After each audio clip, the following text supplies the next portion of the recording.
Како десерт за вашето утрешно мени, ви предлагаме да подготвите дипломатски кор.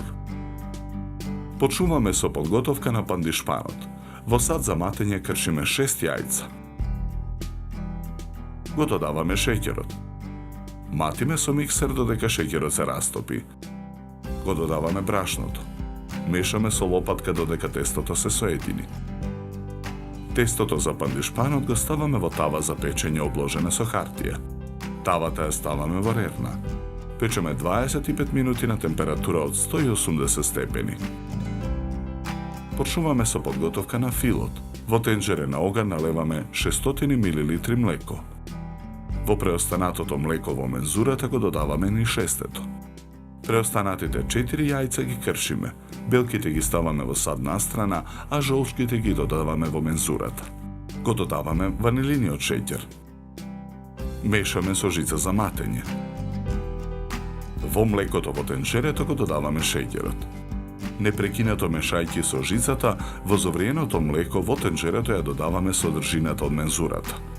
Откако кремот ќе добие потребната густина, го тргаме тенџерето од оган. Пандишпанот го вадиме од тавата. Ја отстрануваме хартијата. Го сечеме пандишпанот на парчиња. Дното на квадратниот стаклен сад го прекриваме со парчиња пандишпан. Врз пандишпанот нанесуваме крем. Врз кремот нанесуваме мелени ореви и суво грозје. Потоа повторно редиме парчиња пандишпан, нанесуваме крем, мелени ореви и суво грозје. Во садот ги редиме преостанатите парчиња пандишпан. Премачкуваме со преостанатиот крем. Нарисуваме ореви и суво грозје. Врз сувото грозје го нанесуваме сладкото. Во длабок сад ги ставаме прашокот за шлаг и млекото. Матиме со миксер. Шлагот го ставаме во готварски шприц.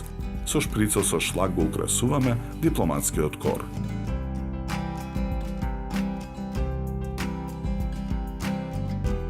За подготовка на овој десерт нам ни беа потребни 90 минути. Добар апетит!